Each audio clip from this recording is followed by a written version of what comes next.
vairāk par šo dvēseles ceļu, dvēseles uzdevumu, tad arī šo zemes dzīvi var nodzīvot savādāk, viņu var izjust savādāk, viņu var novērtēt savādāk.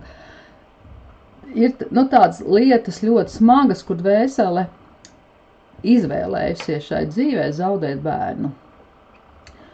Un to var izvēlēties, kā lai saka, ļoti stipras dvēseles, ja, kas izvēlas šo pieredzi. Un cilvēciskais prāts to nevar pieņemt nekādi. Viņš meklē visādas lietas, viņš tur meklē lāstus un noskaudumus un visu pārējo, un padara savu dzīvi ar vien vairāk. Viņš ieiet tanī negācijā, viņš ieiet tanī pilnīgi citās enerģijās un nodara vēl savu ļoti daudz ļauna, jo atsakās pieņemt to kā būtību, ka tā ir viņa pieredze un tā ir viņa mīlestība, jo nekas, mēs esam mūžīgi, mēs tikai šķiramies uz mirkli, lai pēc tam dzīvotu mūžībā.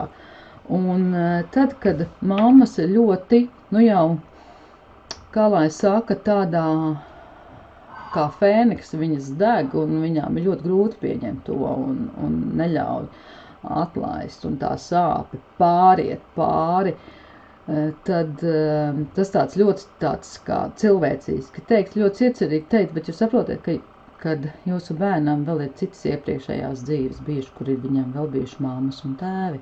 Jūs neesat vienīgā mamma un tēvs. Un tad ir tāds ļoti augsta duša, un cilvēks iziet citā skatījumā jau pilnīgi. Un ļoti bieži arī ir citās reizēs, kad cilvēks iepriekšējā dzīvē ar to nav ticis galā, tieši ar šo pašu uzdevumu. Viņš ir izstāstījis pašnāvību un aizgājis līdzi ar bērnu.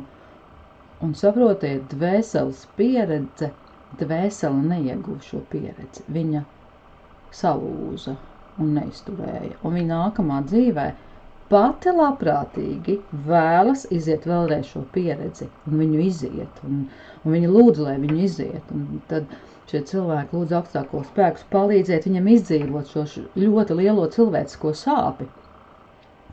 Un tad, kad viņš izprot, kad nekas viņus nešķir, ka viņus šķir tikai šis laiks, šī laika līnija īstenībā, ja?